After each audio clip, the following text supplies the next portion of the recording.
guys. Hope you had a Merry Christmas and a Happy New Year. My name is Tyler, and I'm sitting here with my partner Esther. Hello. We're the owners and the trainers at K9 AdvantEDGE Dog Training. We thought that since Christmas just passed, and this is generally a time where everybody's getting some new dogs and some puppies, that we would talk about that. That we would talk about raising and rearing up some puppies. Sometimes you get lucky and it's easy, but most of the time it's extremely difficult to raise a puppy. There's the ups, there's the downs. So we figured we focus on that. Today, we thought we'd start by talking about some socialization and some training of your dogs. These are incredibly important things to do, especially when you first get a dog. Socializing is really difficult and it can be really confusing at first if you do not know what you're doing. Yeah, a lot of times people don't realize how much work you need to put into working with your dog, training your dog, because the results that you will really see is later on when they're older. If you don't put the work in now, you are going to face the behaviors that nobody wants in their dog later on. And we'll be talking about that as well, the challenges as your dog is getting older and how to shift expectations as they get older. But right now, we're going to focus on very early, very young. Why is socialization important? And if you could help me, Esther, what would you say exactly socialization is? Because I think this is something that people get confused quite a bit when they have a new dog. So, how would you explain to somebody what it means to socialize your dog? Whenever anyone hears the word socialization, their first thought is that the dogs have to go greet and say hello to every single person or dog that they come across. You want them to every single person, every single dog, but that's really not the case. Mhm. That sometimes causes more anxiety in dogs, and that sometimes causes dogs to just go insane every Right. time they see other dogs. Socialization is exposing your dog to as many different people, places, dogs, things, anything that might make your dog a little nervous or a little too excited. You want to get them around that stuff and teach them what they're supposed to do in that situation. I think something that's important to note as well is what you were touching on there, that it does not have to be every single dog. Something that we're really cautious of with our own dogs and with our clients' dogs is to be very particular and very picky with the dogs that my dogs are allowed to meet. And honestly, half the time it has nothing to do with the dogs and everything to do with the dog's owners. I want to know that if the other dog misbehaves or does something wrong with my dog, that the owner is going to be willing to step in and to help out because we never know what exactly they're going to do. Yeah, a lot of times you'll get dogs, and if let your dog greet every single dog and they absolutely love it, your dog is going to be pulling at the leash, barking at other dogs, just super excited to see them. And you're just reinforcing and teaching them that when they go crazy, that's when you can go see these dogs. But that just teaches them that they don't have to be calm, that they don't have to behave when other dogs are around. And that can cause all sorts of disasters, especially if the other dog doesn't like dogs. Yeah, and that's why we're always so hesitant when our clients ask us about dog parks.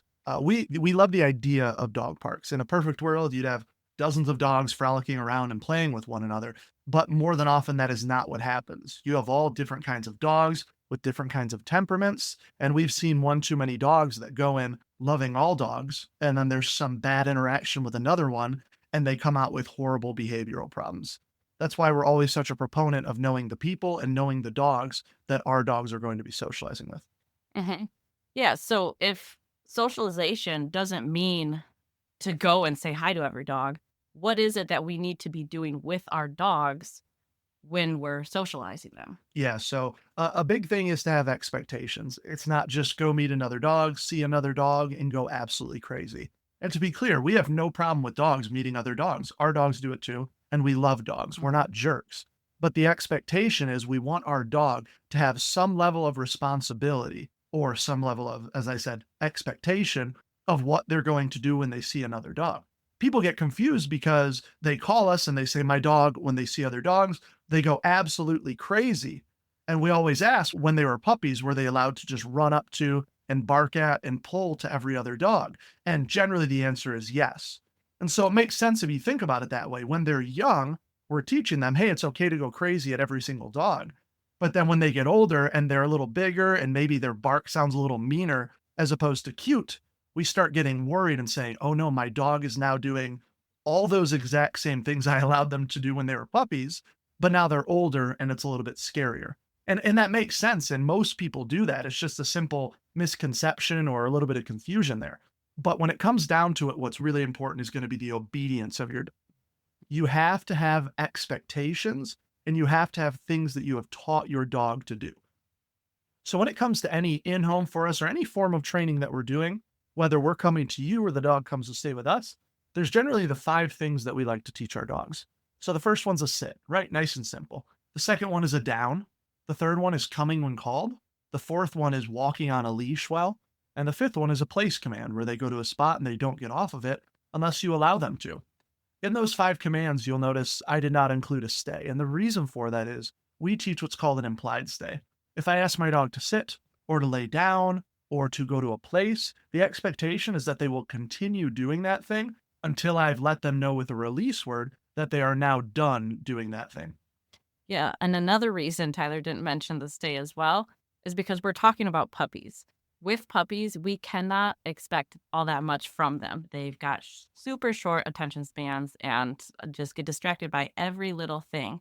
When I'm teaching my dogs all these basic commands, I'm not expecting them to stay very long. I'm expecting them to know that when I tell them sit, it means to sit. And I do want to teach them that when I tell them they can get up, that's when they get up, but I'm not making them stay more than 5, maybe 10 seconds. Now, an extremely important part of all of this, the sits, the downs, all of the obedience, it is so important that you get your puppy comfortable with a leash and a collar on them. I cannot tell you the amount of times that I go to an in-home, and this is just something that people don't even think about. This is something that doesn't even cross their mind. We've dealt with a few dogs that were 6, 7, 8 months old that were actually aggressive or reactive to us trying to put a collar or a leash on them because they spent their whole life running around in a huge backyard and in a big house. And there's nothing wrong with that, but it's just something that we don't think about. So as a puppy, put a collar on them, clip a leash up to them. And yes, the leash is probably going to weigh more than they weigh at that moment, but that's something that they need to get used to. Let them get used to the sensation when they are young so that when they get older, it's a lot easier for us. Yeah, I feel like a lot of times the reason people don't put leashes on their dogs is because the dogs just chew them up. And that's totally understandable. They're puppies, they're teething. Mm. It's a little toy that's dragging around behind them. But we're not telling you to leash your dog up and leave him, let him go have free range of the house. It's when Unsupervised. you're hanging out with them and you guys, you don't have any expectations of them, but you're able to keep an eye on them. Have that leash on them, get them used to it, get them used to you pulling on it and then following you because you don't want, especially when you start taking your dogs out for walks, you don't want them fighting that tension, fighting Right. the pulling on the leash. Yep, and that's absolutely true. And so this is something that you can avoid, and that's a lot of what we're going to be talking about today are things that you can avoid being difficulties when your dog is full grown by making small, minor, easy adjustments when they're puppies. So let's move on now to our next topic, and this is the worst part of owning a puppy. This is by far the most unenjoyable portion. You probably already know what I'm talking about, and that's right, it's potty training.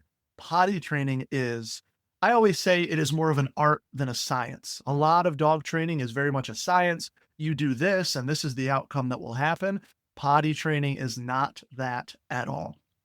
I've seen such a wide range of dogs that are extremely young. They're fully potty trained at 2 months old. And then I've seen dogs that still aren't potty trained at 6 months, 7 months, 8 months old.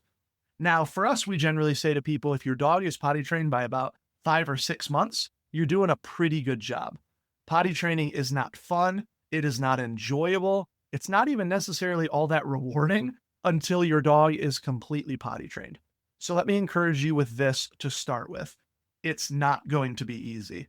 There's going to be a lot of cleaning up. There's going to be a lot of pee and poop around the house, but there's a few things that you can do to mitigate how much of a pain in the rear end this is going to be. So first off, take your dogs out frequently. These puppies, Esther, what's the rule again? They say for however many months is however many hours is the general rule of thumb. Yeah, so if your dog is 5 months old, they generally can last 6 hours. And that's not a dog that's going crazy, running around, Mhm. being active. It's when they're just hanging out and relaxing. They can last however many months they are plus 1 hour. Yeah, and so that's a very general rule of thumb. It's almost like a wives' tale, if you will. There's sometimes that works out wonderfully, and other times it does not work at all. But the point I'm trying to make here is if you have a puppy, you must be committed to taking them out very frequently. Mhm. Now, we're going to be talking in a few moments here as well about crate training, which is probably the most important thing that we will talk to you about today. But you'll see also how crate training plays into potty training as well. It's a huge and very important integral part of potty training your dog. So when it comes to potty training, there's a few things. As I've already said, take them out very frequently. That's very important. The next thing, and this is a big one that people overlook all the time, and then Esther, if you would actually talk about the bells in a moment, but a very big one is when you go out to potty your dog, even if you have a big old yard, when it's a puppy, you want to first off make sure that they've gone. They need to pee. It's been 3 hours. You just got back from work on lunch break, and you know that they need to go to the bathroom. Take them outside, supervise them while they're outside, but also potty them on a leash. The reason for that is a lot of times what happens is a dog will go outside. The dog will have everything on its mind except going potty. There's new smells, there's birds, there's a bunny rabbit that just ran through the yard, there's another puppy in the neighboring lot. There's all these things that are so much more interesting to them than going to the bathroom. And so what we see so frequently is that the dog goes outside for a half hour, then it comes back inside, and then 2 minutes later it's peed or it's pooped on the floor. The reason is because it wasn't thinking about pottying. When we're potty training a dog, we take it outside. It's on a 6-foot leash, and we stand in the middle of that leash like we're some sort of a post or a tether so that the dog has a 6-foot radius around us and can go nowhere else until it's taking care of business. This teaches your dog to prioritize, okay, if I want to go outside and I want to explore and I want to check things out, Mm. then first I have to prioritize the reason that we came out here, which is going potty. Yeah.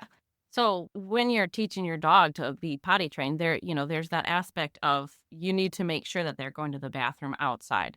However, another side of potty training is teaching your dog to let you know when they need to go outside. And that's where bells come in handy. Mm. A lot of times people like to get those fun little buttons that, make fun little noises and stuff. Right. But getting simple bells on a string is works wonders. Actually, is a lot easier for teaching the dogs to indicate that they need to go out. How that works is you're going to have your bells and you're going to hook them up to the door that you take your dog out to go to the bathroom. You're going to walk up to those bells and grab your dog's paw and hit the bell with your dog's paw. You're going to be doing a lot of the work, manipulating them into indicating that they need to go out. Mhm. Once the bells are rung, good girl, good boy, take them outside, have them go potty. You're going to be doing this every single time that you go outside to potty. This Some dogs catch on to this fairly quickly, other dogs it might take a few days. But once you've been doing this consistently, then you're going to start walking up to the door and just waiting. You're not going to grab your dog's paw, you're just going to sit there and see what they do. If dogs really want to go outside, they might get a little agitated, shift around, they might move and accidentally bump into the bells. Once that happens, good girl, good boy, take them outside to go out to the bathroom, play, whatever. Do that a few times. Once your dog accidentally hits the bells a few times, they're going to start to understand, hey, it's when I'm knocking on these bells that I'm finally getting to go outside. And so you'll find that as you give your dog that time to think and figure it out on their own, they're going to start ringing the bell a little more intentionally. And one day you're going to be sitting there and all of a sudden you're just going to hear the bells and you're going to be like, wait, what was that? Look over and see your dog waiting at the door, waiting to go outside and go potty. Just like with anything that has to do with potty training, your dog might catch on to this in 2-3 days, or it might take 2-3 weeks. And so that's just something you got to be consistent with. If you find your dog is having trouble figuring out and getting agitated to bump the bells themselves, go ahead and grab their paw and ring it again. That dogs will have good days and bad days. Some days they'll be rock star and knocking it every single time. And then other days they're going to be sitting there staring at you like, hey, what are you doing, silly? Yeah. So There are a lot of different ways when it comes to pottying or training, potty training your dog. We have certain clients who the bells are absolutely wonderful, and we have certain clients who their dog keeps ripping the bells off the door because it thinks it's a toy.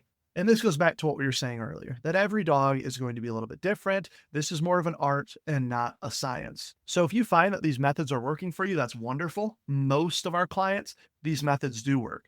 If you find that they're not, don't get irritated. Don't think your dog is the exception either. That's still very normal. Reach out to us, send us an email. There's many other methods we can use for potty training, but this is the one that we find to be most across the board successful for our clients. What I want to move on to now is crate training. Crate training is an absolute passion of mine. I love crate training. And with the modern days, everybody thinks that crate training your dog is cruel, but everybody who thinks that crate training your dog is cruel knows nothing about dogs except that they're cute. So we're going to tell you as professionals why crate training your dog is important. One of the main things that we get called about with clients is separation anxiety. Separation anxiety is nasty. It is ugly, and it comes out in so many ways. Sometimes it comes out in just a sad little whining, whimpering, cowering dog in a corner, and it breaks our hearts, and it's very sad because mom left and now the dog's scared. But sometimes it comes out in much, much worse ways. It comes out in destructive behaviors. It comes out in aggressive behaviors. It comes out in the dog trying to show ownership over the person that it has separation anxiety from. And while today isn't a podcast addressing separation anxiety, we are going to tell you how to avoid and increase your chances of never having to deal with separation anxiety. The way that you're going to do that, as I've already said, is crating your dog.